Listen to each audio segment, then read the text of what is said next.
வெறும் கண் துடைப்புக்காக நடத்தப்படும் உங்களுடன் ஸ்டாலின் முகாமில் அளிக்கப்படும் மனுக்கள் மீது போதிய நடவடிக்கை எடுக்கப்படவில்லை என்பதே பொதுமக்களின் பொதுவான குற்றச்சாட்டாக உள்ளது.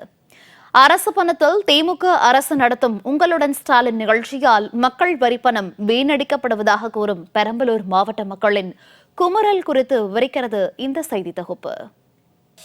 கடந்த சட்டமன்ற தேர்தல் பிரச்சாரத்தின் போது பெட்டி பெட்டியாக மக்களிடம் மனுக்களை வாங்கி அடுக்கிய விளம்பர திமுக அரசின் முதலமைச்சர் அந்த மனுக்களுக்கே இன்று வரை உரிய தீர்வு காணவில்லை என்ற குற்றச்சாட்டு இருந்து வருகிறது. ஆட்சிக்கு வந்து 4.5 ஆண்டுகள் தூங்கி வழிந்துவிட்டு கண் கெட்ட பிறகு சூரிய நமஸ்காரம் என்பதைப் போல அடுத்த தேர்தல் வரப்போகிறது என்பதால் உங்களுடன் ஸ்டாலின் திட்டத்தை கையில் எடுத்துள்ளார் விளம்பர முதலமைச்சர் ஸ்டாலின். அவசர கதியில் அங்கொன்றும் இங்கொன்றுமாக நடத்தப்படும் இந்த முகாமால் மக்கள் அலைக்கழிக்கப்படுவதுதான் மிச்சம். இதை இத்திட்டம் நடைபெறும் இடங்களில் கண்கூடாகவே காண முடிகிறது. பல்வேறு அரசு துறைகள் முகாமில் பங்கேற்றாலும் எந்த பயனும் பெரிதாக இல்லை என்பதே பொதுமக்களின் ஆதங்கமாக உள்ளது.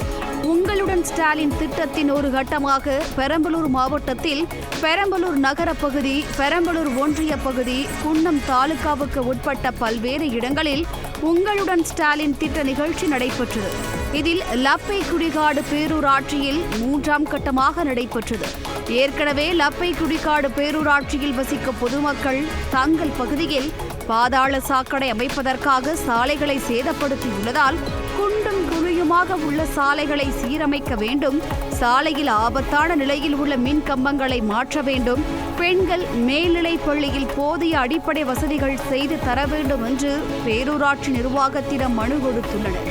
அதற்கு இதோ செய்து தருகிறோம், அதோ செய்து தருகிறோம் என்று கூறி அதிகாரிகள் காலம் கடத்தியதாக கூறும் அப்பகுதி மக்கள் வேறு வழியின்றி உங்களுடன் ஸ்டாலின் திட்டத்திலும் மனு அளித்திருப்பதாக கூறுகின்றனர். பல முறை மனுக்கள் அளித்தே எந்த பலனும் இல்லாத போது இந்த முறையாவது ஏதும் எடுக்கப்படுமா என்பதை பொறுத்திருந்து பார்க்கப் போவதாக அவர்கள் ஆதங்கம் தெரிவித்தனர். இப்போ லப்பகுடியார் பேரூராட்சியில் ஒரு துணை சுகாதார மையம் தான் இருக்குது. அதில் பார்த்தீங்கன்னா 24 மணி நேரம் வசதி கிடையாது. ஏதாவது ஒரு ஆபத்து ஏற்பட்டால் கூட ராத்திரி நேரத்தில் ஒரு ஆக்சிடென்ட்டோ இல்லை ஒரு எமர்ஜென்சி ஹார்ட் அட்டாக் வந்துச்சா கூட இங்கேயே நாங்கள் 30 கிலோமீட்டருக்கு போக வேண்டியதாக இருக்குது. அது வரைக்கும் அந்த உயிரை காப்பாற்ற முடியுமாங்கிறது நிறைய உயிர் அதனால் பலியாக இருக்குது. இது 24 மணி நேரம் இயங்க வேண்டிய அதுக்கு நாங்கள் இங்கே அனைத்து வியாபார சங்க சார்பாகவும் அது பொதுமக்கள் சார்பாகவும் நாங்கள் பல மனுக்கள் கொடுத்துருக்கோம். இது வரைக்கும் அதுக்குண்டான எந்த நடவடிக்கை எடுக்கல. இந்த முகாம்லேயே மனு கொடுத்துருக்குறோம். இந்த முகாம்லேயாவது அனைத்து மனுக்களையும் பரிசீலித்து உடனடியாக நடவடிக்கை எடுத்து மக்களுக்கு பொதுமக்களுக்கு நல்லது செய்வாங்கன்னு நாங்கள் நம்பி மனு கொடுத்துருக்குறோம். விளம்பரத்திற்காக நடத்தப்படும் இதுபோன்ற முகாம்களால் மக்கள் வரிப்பணம்தான் வீணடிக்கப்படுவதாக புகார் கூறுகின்றனர் சமூக ஆர்வலர்கள்.